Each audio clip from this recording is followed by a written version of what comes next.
Ya'ate, everyone. Thank you very much. And hello. This is a wonderful evening tonight. We are all here in this beautiful Indigenous Ways Wisdom Circle that we consider to be sacred space, sacred cyberspace, should I say. We'd like to take this time to acknowledge our traditional owners and ancestors of these tribal lands, Okapoge Owinge, also known as Santa Fe. We all reside here. Thank you all for blessing us this evening with your presence.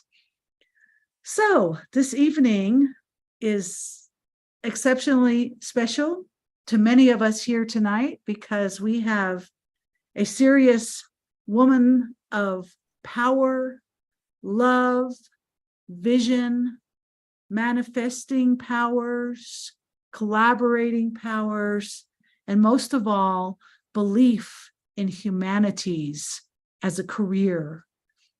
Not to mention a wonderful singer, songwriter, multi-instrumental musician, plus co-founder of a wonderful nonprofit based in Window Rock and Fort Defiance on the Arizona portion of the Navajo Nation. We have with us tonight Dr. Molly Big Knife Antonio. Molly's heritage. We're going to try to cover all this, everybody, okay? Shawnee, Muncie, Delaware, Cherokee, Irish and English. Let's not leave out our allies.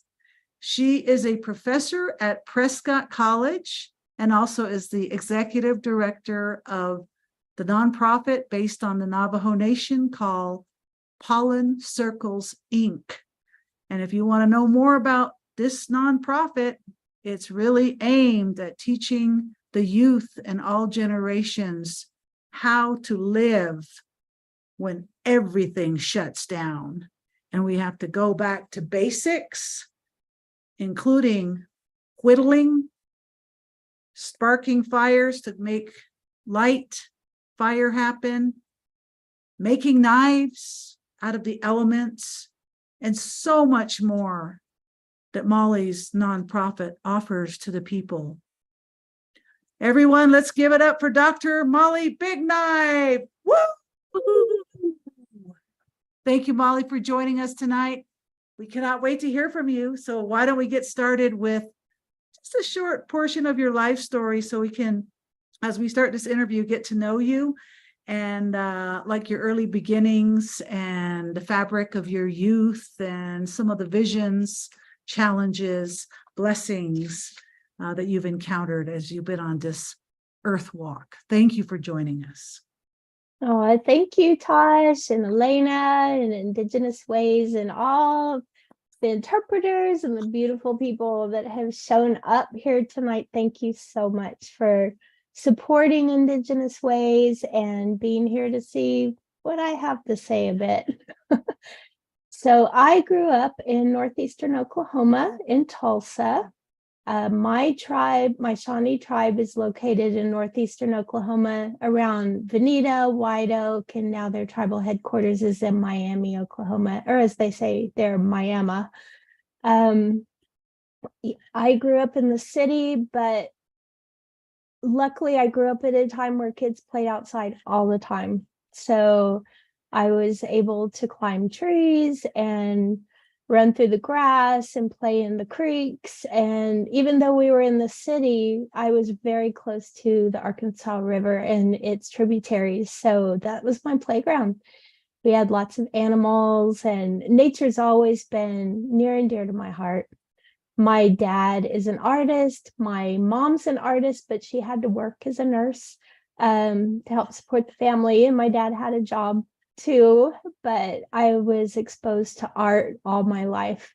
And I don't know, my parents even said this, we don't know where you kids, me and my brother, picked up music because they weren't musicians. But I learned later that I had ancestors who were musicians in the family, and maybe that's where our love for music came from. So that was my childhood growing up in Tulsa. multicultural, kids from many walks of life. And I grew up in the same 2 blocks all my life in Tulsa. So we didn't move around a lot.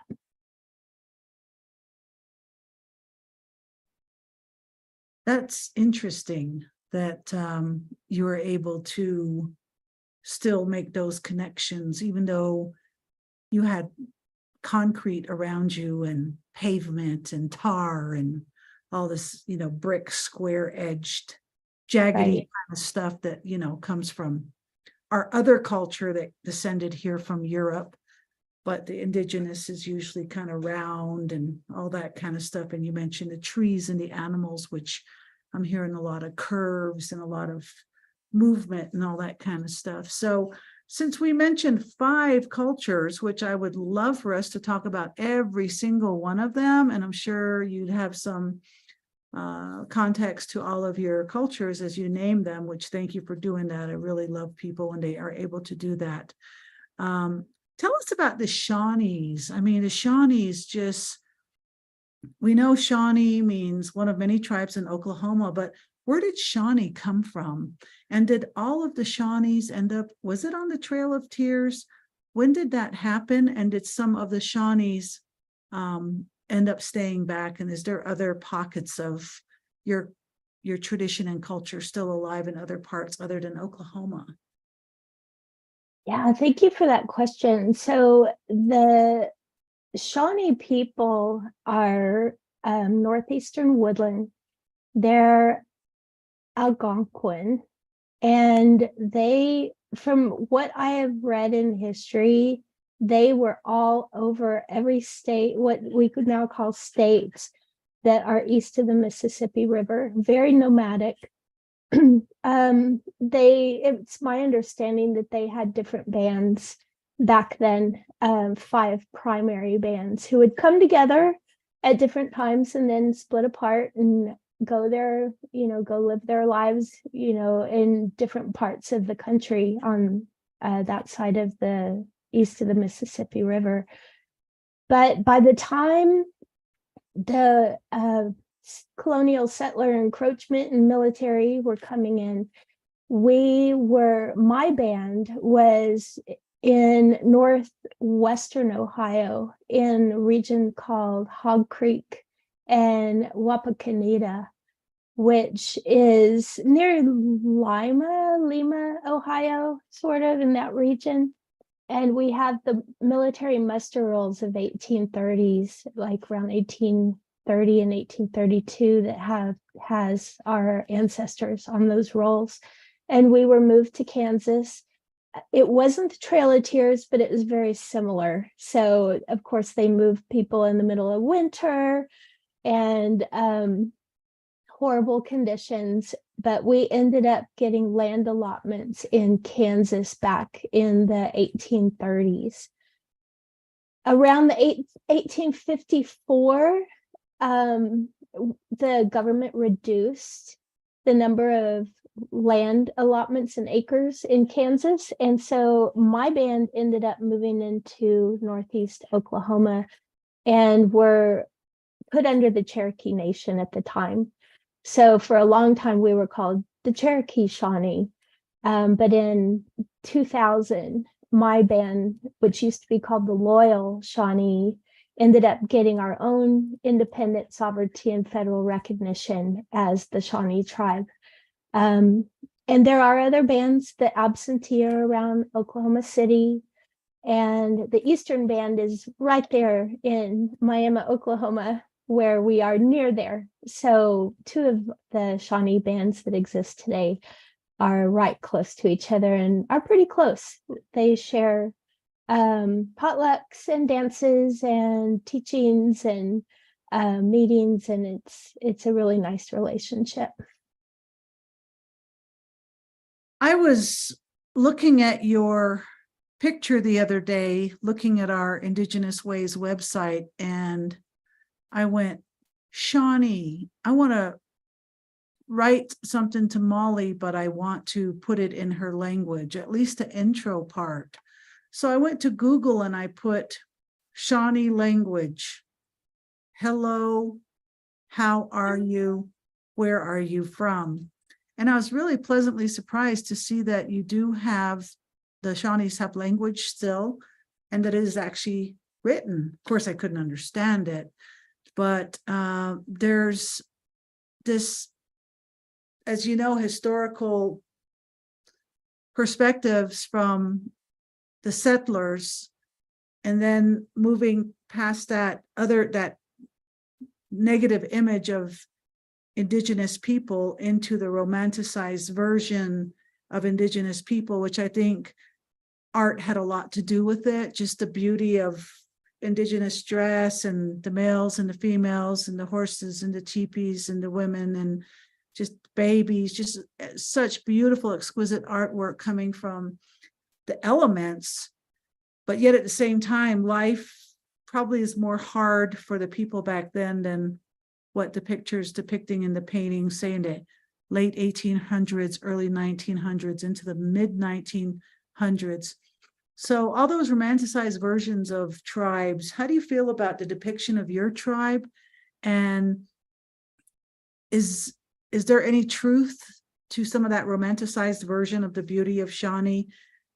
And is it in theory, or what was it really like to you? And how do you feel about all that? Yeah, that's a great question. And first, let me just bring up the language. And they are doing language revitalization. I just took my first Shawnee 101 type class online, and they just finished up this week. So it's really wonderful. So I can say hato, hatito, hakue salastimamo, and bring that language back. So I just greeted you and asked how you're doing.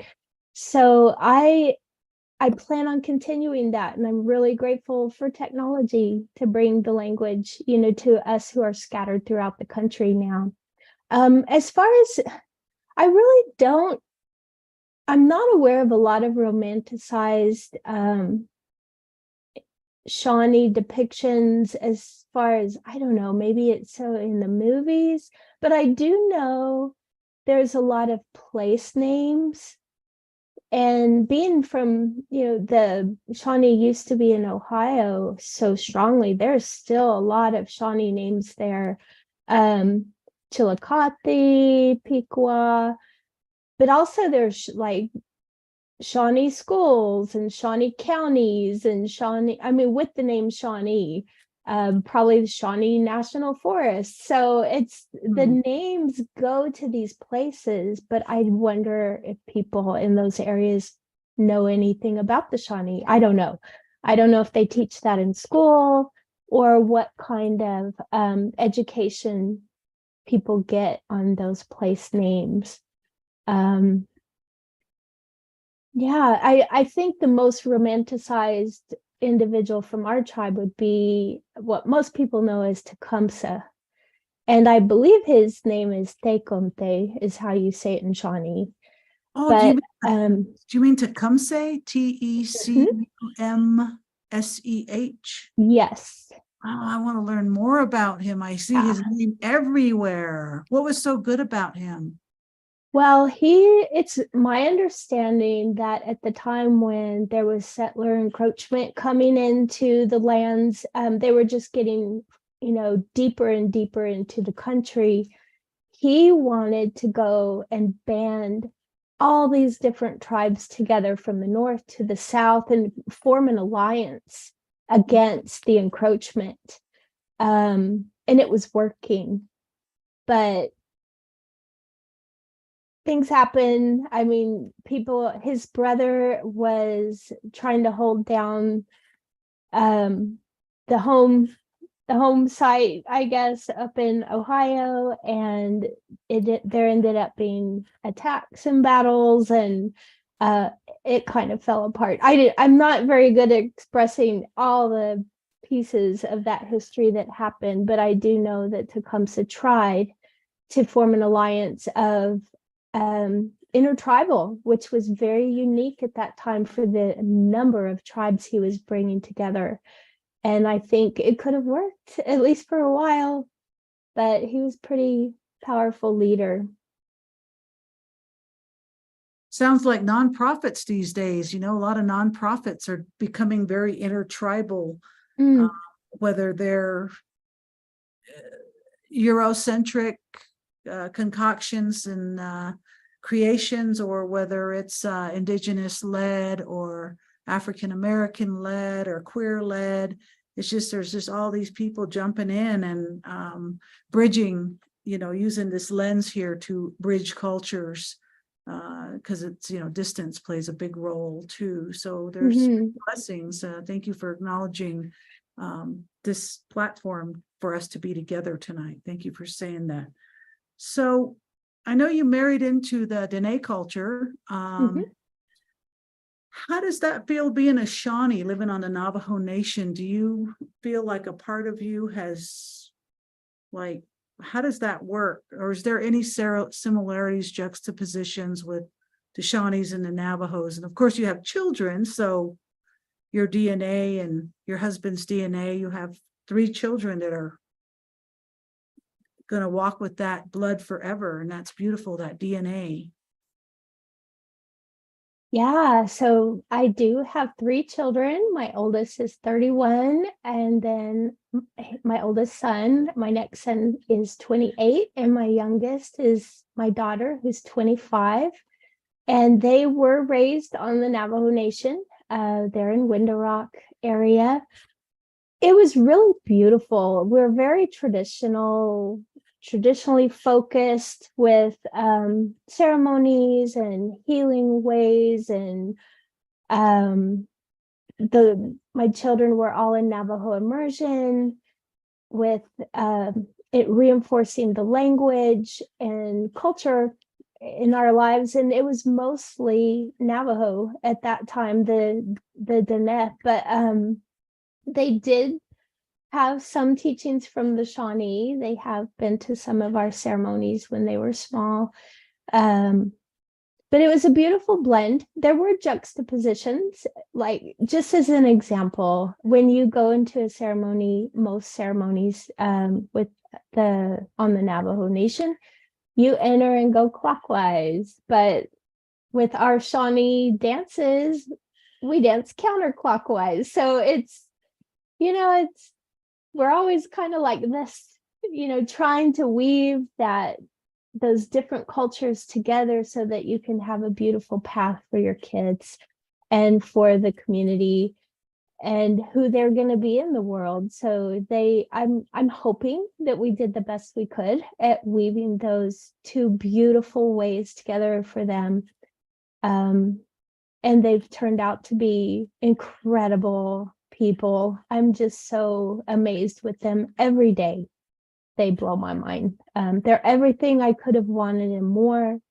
And yeah, I feel like where my art left off, they took it forward. Whatever that means, could be creative art, could be any of the creative endeavors that they've moved with in this life so far. That's wonderful.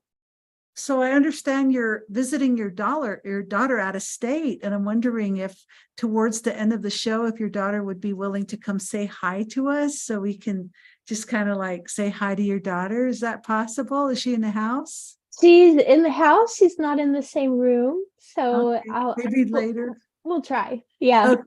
Alethi, if you're hearing this, you can come on in at the end. Thanks for signing in, Olathe. That's awesome. Yeah. So, gosh, besides having 5 cultures, you've also got, like, on this other, you've got the music, the art, the humanities, the ceremonies, the multicultures. And I'm thinking, gosh, what can I ask you? That's just like pretty massive. So I remember hearing you sing, and I remember you singing a version of Summertime. I don't know if that was written by Janis Joplin. I don't think so. I think it was somebody else that wrote it, and she made it really famous. Is that correct? Yes. Okay. So, but I heard you sing, and it's very different from Janis Joplin. But the way you played on the guitar acoustically and the way your voice sounded, I just was like, man, this is our future Native American country folk Americana res star, you know? I mean, are you doing anything with that? Or if you're not now, will you pick it back up? Please, please, please. I would love to start playing again, and I definitely intend to. So both with art and music, it has been put away for a really long time for me. I work full time, I work several jobs, and just being a mom, I opened up my world to my kids. They would hear me play, as they were growing up, but I was never able to dedicate a lot of time to it. But I definitely want to. So it's there. I got my guitar back into my bedroom at home, which is a step forward, towards starting to play again. And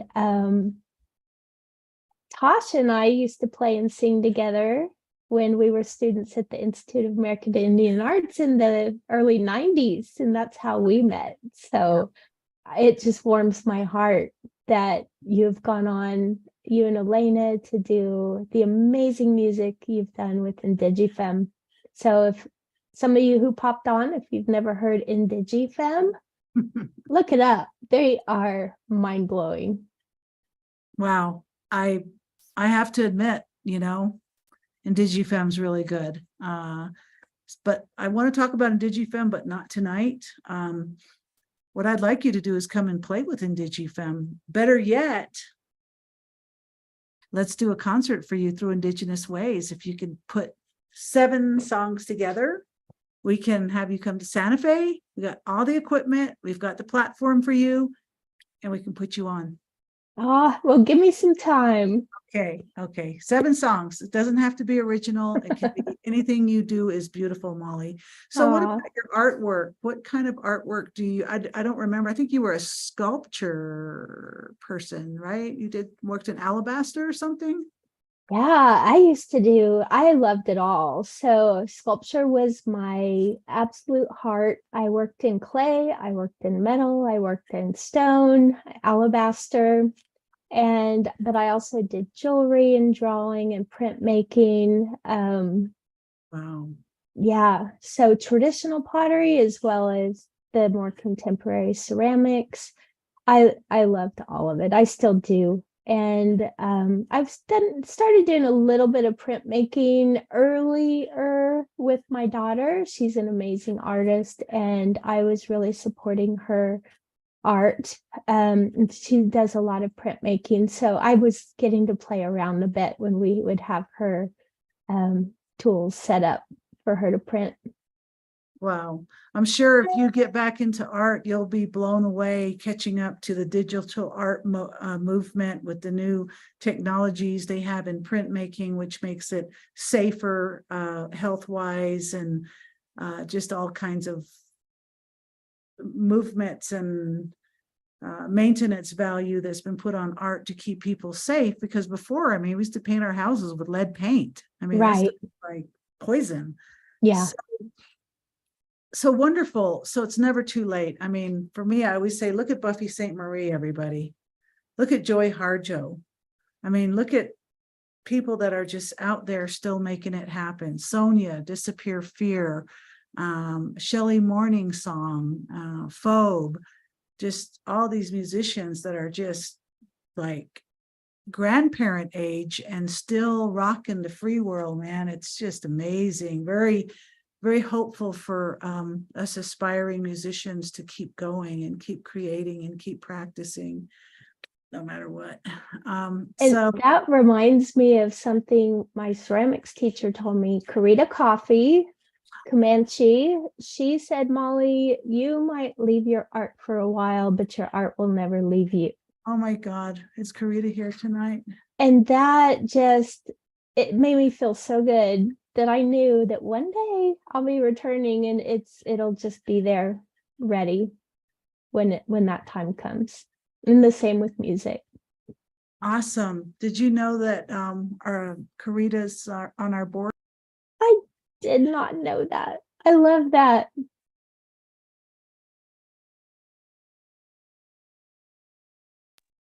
Awesome. So let's talk about your degrees now. Wow, this time it's only 4, it's not 5. It's AFA, BA, MA, PhD.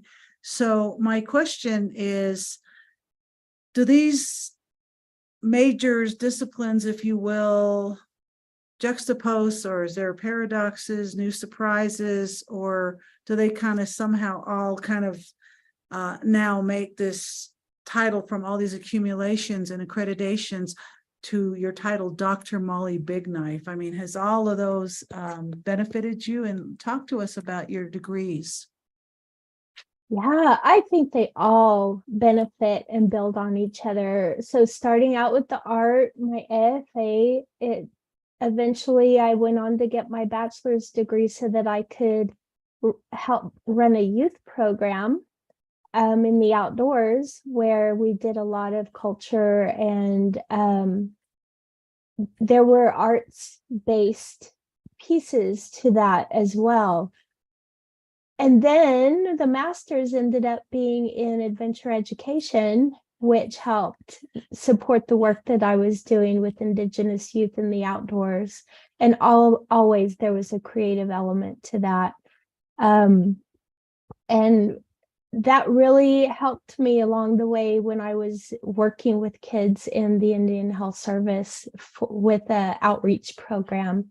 And we do a lot of outdoors work with them and culture, survival skills and community service learning. And eventually I left the Indian Health Service, and my husband and I formed our own nonprofit to continue the work we were doing, which we'll talk about the nonprofit in a minute. But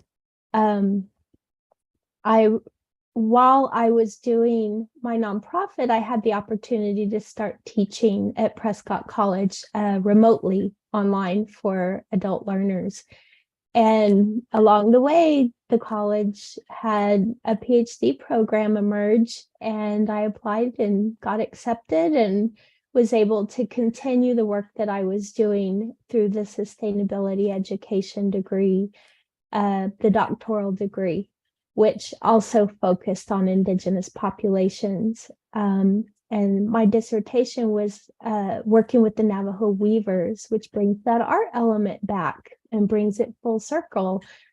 So all of them built on the other, and all of them have been a real blessing, connecting me with people and community, and the students are just amazing people. They give me hope in this world. Well, I'm sure that from your early beginnings 25, 30 years ago into mentoring the youth, those children are obviously now grown. And how does it feel when you see them now? And maybe some have gone on to get PhDs and others are in struggles. And how does that feel? Do you see them around still? I see the students that were in our nonprofit because they came from our community, and most of them are doing really well. I hear a lot of times with the work that we do, you know you're planting seeds, but you really never see what grew from those seeds. You just hope for the best, that somehow you made a difference in these young people's lives. And every once in a while, I'll hear from parents about skills that the kids learned at our camps that they're using out in the real world today. And they're just really grateful that their children had the opportunity to work with us over the years. And the ones that I'm still in touch with are just beautiful, beautiful people. Sounds like Indigenous original Turtle Island ways of Boy Scouts and Girl Scouts. And tonight we have one of the original curriculum developers of the Navajo Immersion program with us tonight. Aunt Emma Dixon is online watching this show now in Fort Defiance. So I'm just curious, knowing that your children went to that school, did they coming from an educated and a traditional perspective, did they come out of that in a way that felt good to you and your husband about them being immersed in thinking in Navajo with math and English and science. And so can you talk to us a little bit about that? Yes, the immersion school, Tsehotso Denebe Opa, that Miss Dixon helped form, is such an incredible, it's been such an incredible experience for my children. I wish it still went up to 8th grade. I believe it goes up to 6th grade now.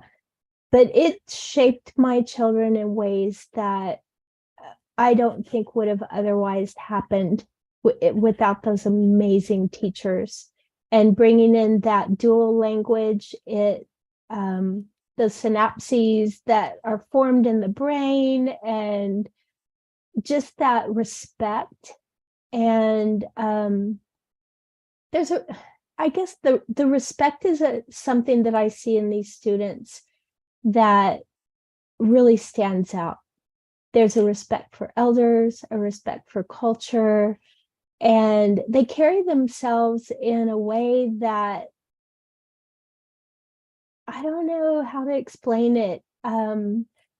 There's a confidence there, and there's a beauty there, and there's also a humbleness there as they move about doing amazing things in the world. And I cannot express the immense gratitude that I have to the immersion teachers, because so much of that was because of them. I know parents do a lot too, but we couldn't have done this without that partnership of the teachers at Tsehotso Denebe Opa.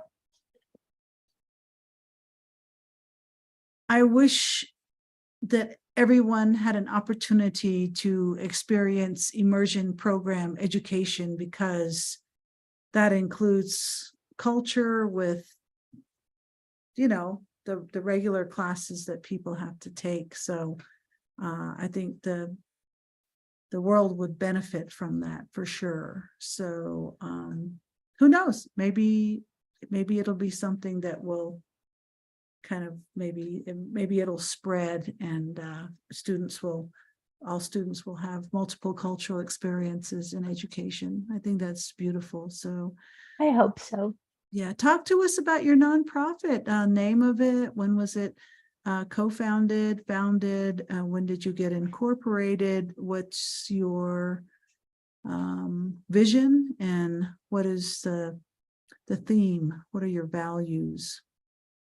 Yeah, so Pollen Circles was, we formed it in 2010, and that was in spring of 2010, and around 6 months later, we were a 501c3. So as soon as we left the Indian Health Service, we started forming our nonprofit around the work that we were doing with service learning and culture and outdoor and wilderness skills, working with youth and families. But it's we wanted to do a program that was very holistic, that nurtured mind, body, and spirit, and also brought a respect and a awareness of the natural world that's all around us, and how we humans can interact with nature in as a partnership, as a way that we could relate to each other and to nature, kind of a do no harm.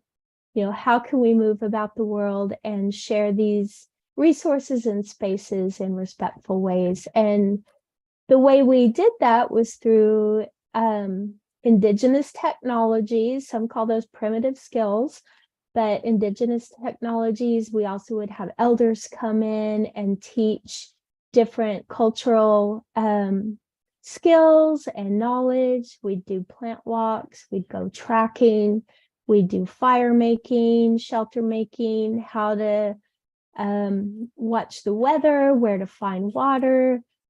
We would also maybe make a bread oven or repair a hogan, or help somebody repair their fence line so that their horses would quit getting out. So we did a lot of activities over the years with Pollen Circles, and we always called it an Indigenous learning community from youth to elder. I mean, from infant to elder. So that even though the core group was young people, mostly they were junior high to high school, but they could also bring their young siblings. Their parents were always welcome to come and be part of our camps. The elders could come in, they could all join us for dinner. A lot of times babies came in. And that's what an Indigenous learning community was. It was everybody learning from everybody, learning by doing, learning by observing. So that's the kind of setting that we wanted to make. And even though we're not doing our big camps anymore, we're still doing workshops. So we had a traditional bow making workshop in May, and some our Creek bow maker friends came in from Oklahoma to teach that. And they come in every year or two to do a bow workshop where they make long bows from using the wood staves from a tree, and they work it all the way down to a beautiful, beautiful functional bow. So yeah, that's what we've been doing over the last 13 years or so with our nonprofit. That's really inspiring, because I'm thinking about all the opportunities and education you've amassed with nature being your number one teacher, and then married into culture and coming from multiple cultures. And like, I'm thinking, if I were to like get stuck, we were out, something happened and we all got stuck, you'd probably know exactly what to do, which of course my grandmother and many other people would know what to do, and how to find food, and find water, and how to find medicine for a cut, and all that stuff my grandmother knows how to do. Well, she knew how to do. She passed on June 8th, 2020 at age 96.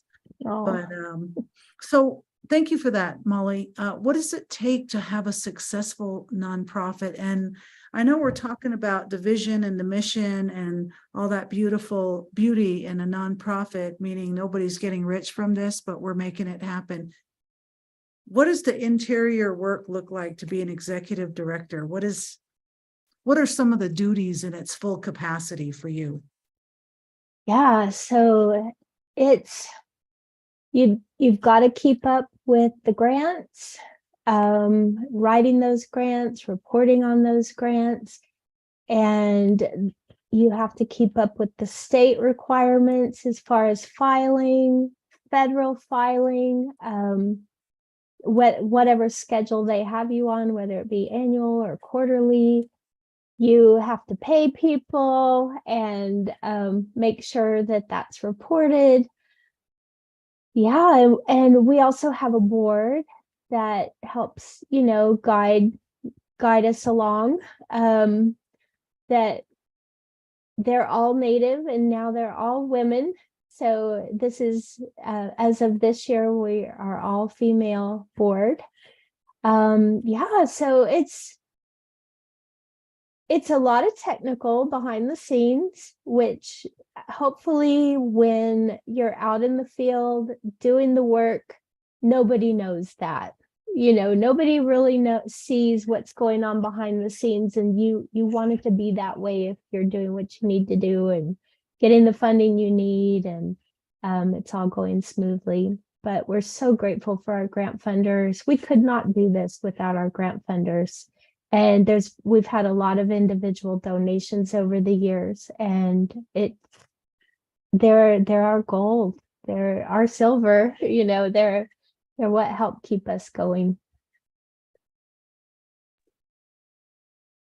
So do you contract people? Do you have like a grant writer and a funding person that goes out and schmoozes, and do you have all of that, or do you just do it yourself?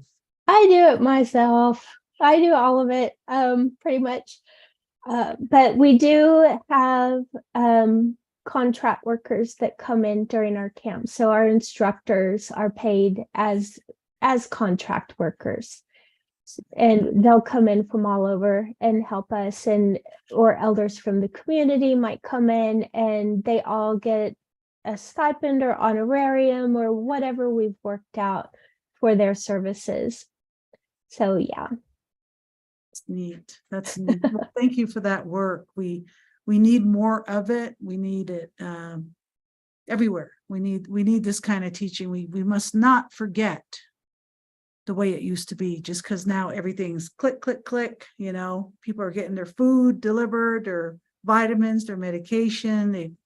They're doing their, yoga and Pilates on Zoom, and just, click one word and 10,000, pop-ups come up, and it's just like so overwhelming. Artificial intelligence is starting. It's always been here, but it's really taken off now. And all those original life ways are, sadly, a lot of them are being forgotten. So thank you for keeping that up. We really, really desperately need, and we will be running to you too when we need to. We say, Molly, help! How do you do this?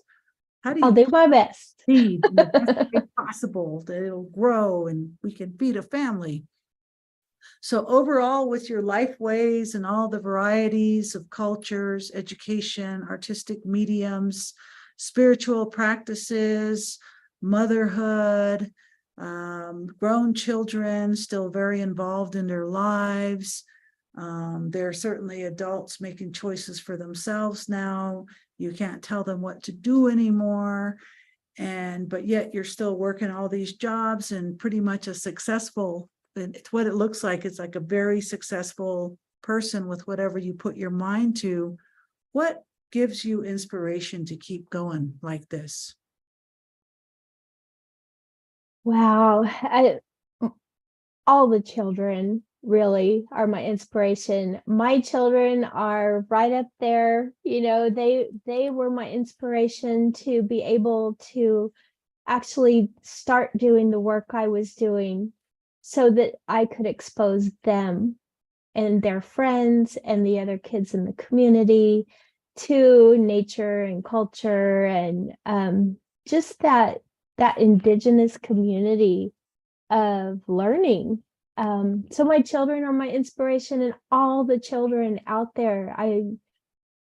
There's just so much beauty and creativity in these little beings that are coming into the world, and I want to help nurture that in any way that I can so that they can be in the world in a safe way and a beautiful way, and have connections so that they're not alone, and support. Yeah. How blessed we are to have you tonight. Molly, you're really a breath of fresh air in this time. So thank you very much for all of your work that you do and your life walk and staying on that red road, and whatever it means to anybody. Red road, open for interpretation, whatever it means to you. To me, it looks to me like you're walking on a red road, and that's in concert with Mother Earth, in connection with Father Sky, in touch with the spirits, and the honoring of all the four-leggeds and the winged ones and the two-legged ones and the plant life and everything that's here, that is really a great mystery. How does it all work, right? But just the honoring. So thank you very much. So the last question I want to ask you, and then I'm going to pass it over to Elena because she's got a few announcements to make, is this year's theme is gathering. What does the word gathering mean to you? I think gathering to me is diversity, and the beauty in diversity. When you're gathering plants, you're gathering different plants that come together for nourishment. When you're gathering people, they're coming from all walks of life and spaces. And that gathering is where we have strength. That's how an ecosystem is. It's made up of diversity. A very strong, healthy ecosystem has many unique and beautiful parts that are working together. And that's how I see gathering, is that diversity of us and all that's here supporting us as we walk forward with all of this beauty all around us. We're all in this together. And that's what gathering is for me. That's pretty cool. I think of gathering as the Indigenous version of Thanksgiving. It's just from all that getting ready, fall, and we're ready for cold times, and there's no refrigerators or freezers, or and people gathering, so yeah, we're going to open up. I'm going to stop talking now so we can go to our quick our beautiful announcements from Elena, and then we got some questions from some people, and we want your family to be able to come in, and our world family of choice to come in as well if they so choose. Thank you. Elena, take it away. Wonderful. Thank you, Tash, and thank you so much, Molly. I just absolutely love, admire, and respect you. Thank you for all that you do. And just hearing you this evening, the wonderful support we've got online just shows how much you are deeply loved in the community. And quite obvious, if you've never heard Molly before, and just her walk and how many people she has touched, not only as an educator, but in the many of the circles that Molly is in, and I'm just so grateful to be a part of that. So thank you so much for that, Molly. I'm just going to do a quick commercial break. A lot of the programs that we use are out. So, this is what is called Indigenous, as an Indigenous way to do.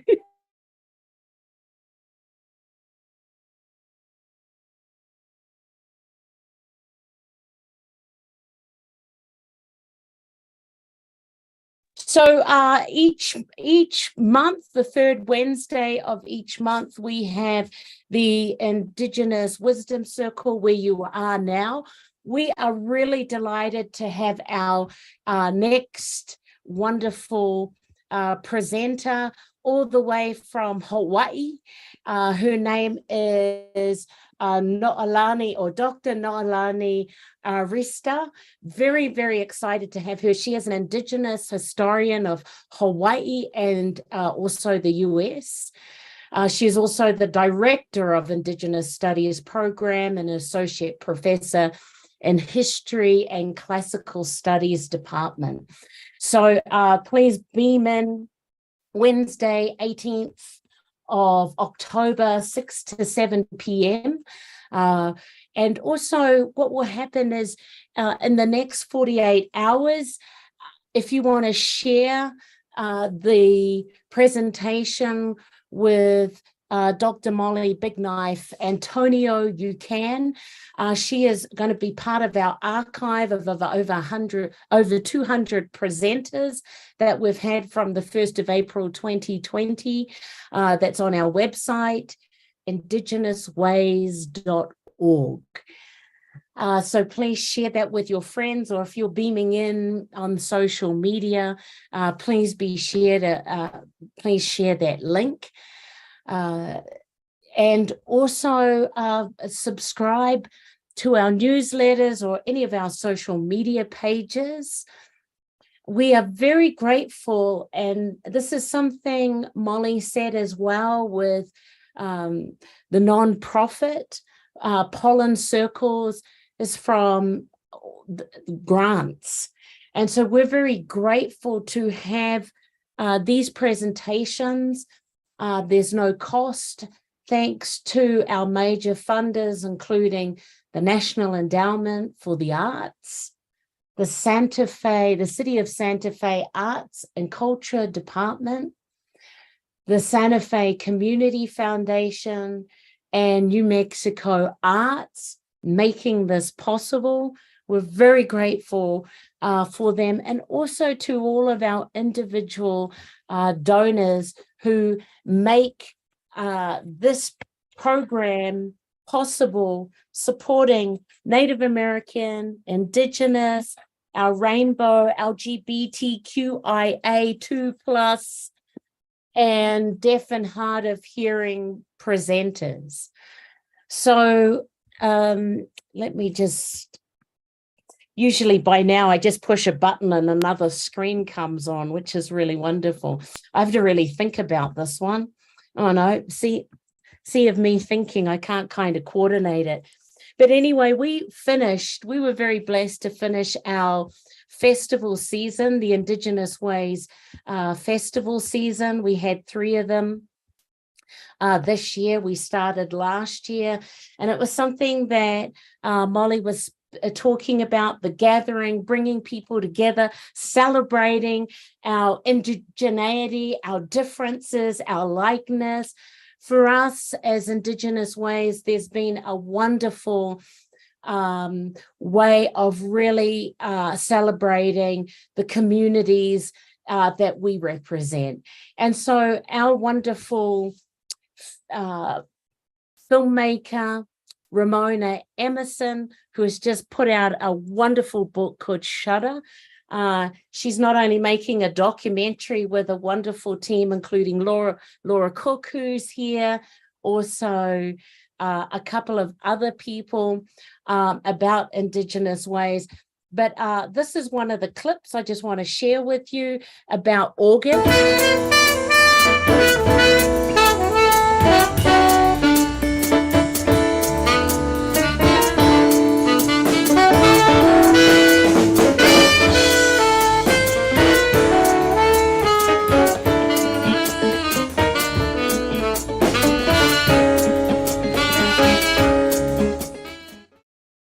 Now, I don't know if the music was on with that, but the music was from Joy Harjo. And I'm just going to share another clip because it gives you an idea of the importance of the collectiveness of community. We've got a number of people in here, including Donna and her wonderful wife, Christine, who came all the way from Hawaii. We have our other interpreter, Chris Esiano, and his family came from California to come to this August festival. But this gives you a kind of a clip too. It's very, very short that I'll just share with you of this whole sense of celebrating community. Why? Because we can.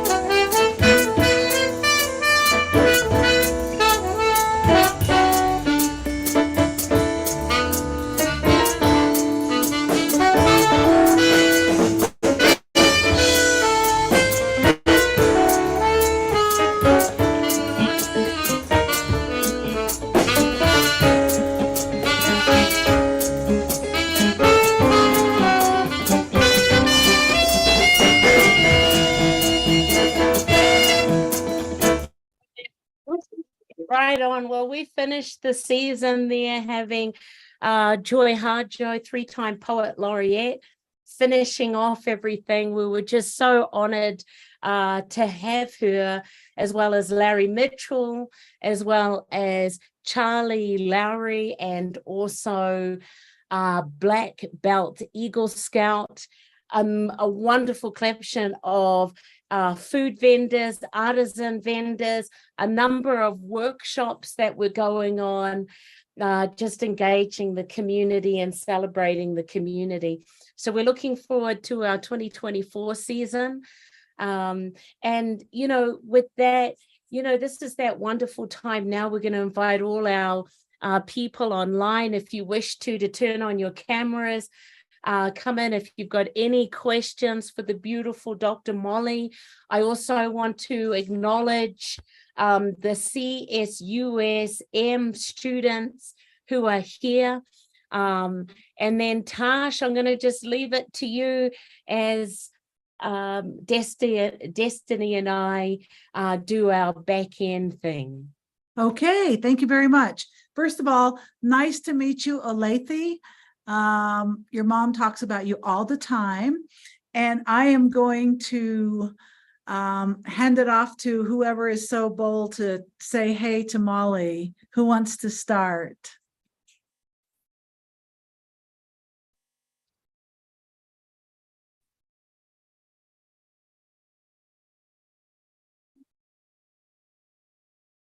Okay, I'll go ahead and ask Nicole Oxendine to say hey, who also does amazing work. Hey, Nicole. Happy to jump in. Hi, Molly. Nice to meet you. Hi. Hi, I'm Nicole Oxendine, and it's a treat to be on the board of Indigenous Ways, and I love these sessions.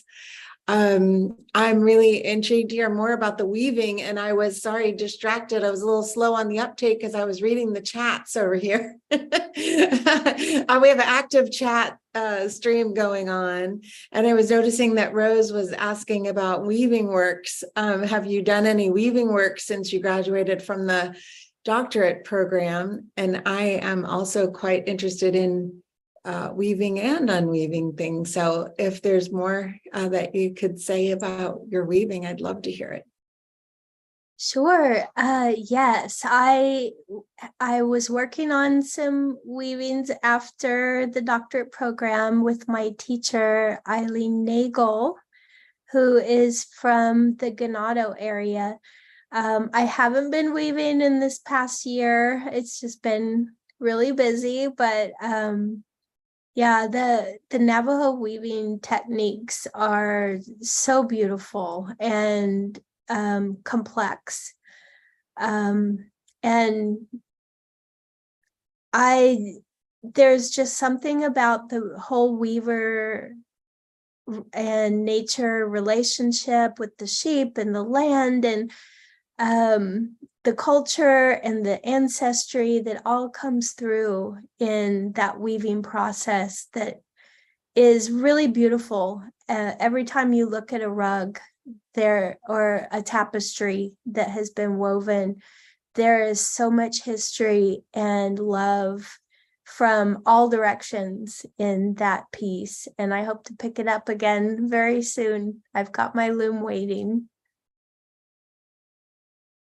I love hearing that. Another of our board members, Rochelle Pablo, who we were just recently talking about weaving as a philosophy, right, of life. And I think you just spoke to that really beautifully. Thank you for that. Thank you. Thank you for that, Nicole. Is there anyone else who would like to? Oh, yeah, Michelle. Thank you. Hi, Becky, Molly, sorry. Becky was another one of you guys' classmates, remember? And yeah, what a time. That's when I first met you back in 1990. That was amazing. And to see you now as a mother and, executive director of a nonprofit, you've got your master's degree or your PhD, your doctor. Just so proud of you and just really amazed and happy that you're part of our Dene tribe and that your lovely daughter's there. My daughter is my muse too, and she has inspired me to do a lot of good things that I would have probably never considered in my life, just because she just does that for me. I don't know how she does it, but it just happens. She's expanded my world. So I'd love to hear from your daughter and ask if you, hello there. You went to school on the Navajo Nation, and I just wanted to ask you, how was that experience? And do you speak Navajo too? I mean, you were in the immersion program, so I just wanted to ask you a little bit about that. Oh, I do speak Navajo. I really am grateful that I got to grow up going to the immersion school. I actually was just talking with someone here at the university who is a part of a Blackfeet immersion school. And we were talking about how there's different values that are just instilled in growing up around your culture, and also just the relationships with the different teachers and how that's such a different experience than just other schools that are purely academic.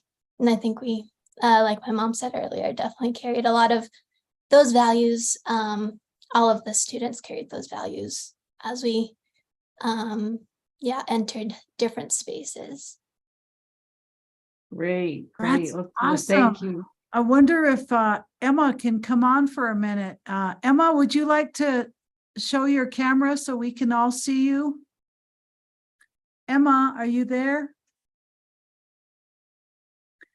While we wait for Emma to come on, would anybody like to say anything to Molly before we say good night? Hi, Molly. I just want to say hello, and Olathe, and really lovely to see you. And this was just really a blessing and a treat. And I just found about this today, but some of my students joined us too. So it's so wonderful. Oh, it's so good to see you, Anne. Thank you for bringing your students here. And Karita, coffee. Yeah, I just wanted to say hi, Molly. And, I'm not surprised that you got a PhD. I mean, I always thought that you were just one of the smartest students and such a good student and a good person. And it's just so good to see you. Oh, Karita, it is so lovely to see you. I didn't realize you were on the board, and I shared something with the group earlier about what you shared with me. I I heard don't know that. if you heard that. Yes, I did. Thank you. Thank you. That is so beautiful. Thank you, everyone, for beaming in. I just want to thank all the educators. Karita retired from the Institute of American Indian Arts, as a lot of you may have gathered. So thank you for all those amazing teachers out there for our future generations and carrying on that torch. Thank you for the students, especially from CSUSM who have come in. Thank you, Anne, for telling all your students about that, as well as Molly. We are here every third Wednesday of each month. Please beam in next month when we have Dr. Nalani Arista, who will be blessing us. Same time, same channel. And then, this is all possible because of our interpreters. So let's give it up for Mariah, who is interpreting at the moment, and also Chris Essiano, making access available to all. Thank you all that joined on the social media aspects and taking all this great medicine in. And also, and I want to give a big shout out to our board members, our Indigenous Ways board members, Homer, Judith, Karita, Michelle, Kitty, who beamed in, and Nicole, Don't forget Nicole. who beamed in and blessed us all, but also each and every one of you. But please, let's give it up to the one and only Dr. Molly Big Knife Antonio, for doing Oklahoma. your Product of amazing Oklahoma. I'm stuff. telling you, it's Oklahoma Indians, Great man. to see Serious you, Allison. business. Love you guys. Take All care. Thank right, you, everyone have a everybody. great I really evening. appreciate it. Blessings. Love you, Molly. Love you. Love you guys.